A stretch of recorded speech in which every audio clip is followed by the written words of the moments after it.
सबसे main important आ जाता है भाई साहब जहाज। जहाज कैसे उड़ जाता है, जहाज के बारे में आप प्लेलिस्ट पे जाइएगा, देखिएगा, हर एक चीज़ बताए हैं कि कैसे पाठ पुर्जा क्या काम करता है। यही बचा हुआ था कि इसको लिफ्ट कैसे मिलता है। तो देखिए, जहाज के सरफेस को इस तरह से बनाया जाता है कि ये ऊपर का एरिया राउंड कर दिया जाता है। देखिए इस शेप में रहता है जहाज, जिसे हम लोग अगले भाग को हम लोग कहते हैं स्लेट। ये पढ़ाए हैं लोग स्लेट। जो पीछे से इसे लटका हुआ दिख रहा है वो आपका फ्लैप है, ऊपर खुलेगा स्पॉइलर हो गया, ये रडर पैडल हो गया, एलिवेटर हो गया। यहाँ पे पीछे वाले हिस्से होते हैं सर, यहाँ एलिरोन होता है जो दाहिने बाएं मोड़ने में मदद करता है। अभी मेन हम बात करने जा रहे हैं ऊपर ये विंग्स के हिस्सा को। जहाज़ों के विंग्स को इस तरह से डिजाइन किया जाता है ना कि ऊपर का एरिया ज़्यादा हो जाए और नीचे का एरिया कम हो जाए। यहाँ देखिए आपको स्पष्ट दिख रहा है।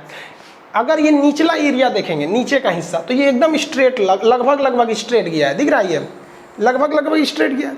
और ऊपर का एरिया हल्का सा कर्व है, कर्व। तो कर्व होने की वजह से ऊपर का एरिया ज़्यादा है।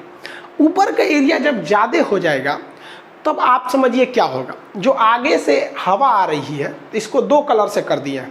ऊपर वाला ब्लू है, ये बता रहा है कि ये ब्लू कलर ऊपर से जा रही है और रेड कलर नीचे से जा रही है। अब हवा एंट्री टकराती है एक ही समय पे, तो बाहर भी निकलेगी एक ही समय से इससे जहाज से। ऐसा थोड़ी कि आधा जहाजिया बाहर छूट जाएगा, एक ही साथ निकलेगा। हवाएं जो टकराती हैं एक साथ, निकलेगी भी एक साथ। देखिए ये ब्लू और रेड एक साथ टकराई थी और निकल भी गई एक साथ। अब आप बताइए, ये रेड वाले को दूरी कम है, उसके लिए डिस्टेंस कम है, और ब्लू वाले के लिए डिस्टेंस ज़्यादा है। अब आप बताइए कि किसी को कम दूरी तय करना है और किसी को बहुत ज़्यादा दूरी तय करना है, लेकिन पहुंचना एक समय पे है, एक ही टाइम पे पहुंचना है, तब कैसे पहुंचेगा?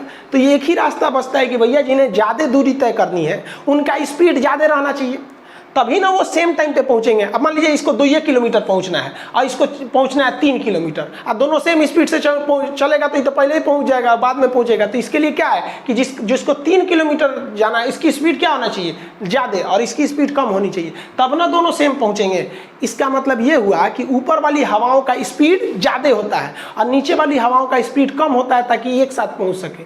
अब ऊपर वाली हवा का स्पीड ज़्यादा हो गया तो आपको पता है कि जिसका स्पीड ज़्यादा होता है उसके प्रेशर जो होता है, प्रेशर वो क्या हो जाता है, हाई ना होके कि उसका प्रेशर क्या हो जाता है, घट जाता है। अब समझ गए आप लोग कि इसका प्रेशर क्या हो गया, घट गया, और जबकि अंदर की हवाओं का स्पीड कम है तो इसका प्रेशर बढ़ जाएगा। तो ये ज़्यादा प्रेशर वाला नीचे से ठेलने लगेगा और जैसे ढकेलेगा तो ये नीचे से इसको ढकेलता रहेगा, और जब तक जहाज चलेगी तब तक ये ढकेलता ही रह जाएगा, जिस वजह से नीचे से एक लिफ्ट मिलती रहेगी और ये जहाज उड़ता रहेगा। तो आप कहेंगे जा इसे चुरा उतरेगा कैसे? तब सही बात है, चलो उतरेगा कैसे यहाँ पर? इसलिए जो अगला भाग होता है ना, जो स्लेट होता है, ये अपना एरिया घटा बढ़ा सकता है। ये हम पहले वीडियो में बताए हैं, आप प्लेलिस्ट में एरोप्लेन वाले हिस्सा में जाके देखेंगे, हर चीज़ बताया गया है। तो सोचेंगे उतरेगा कैसे।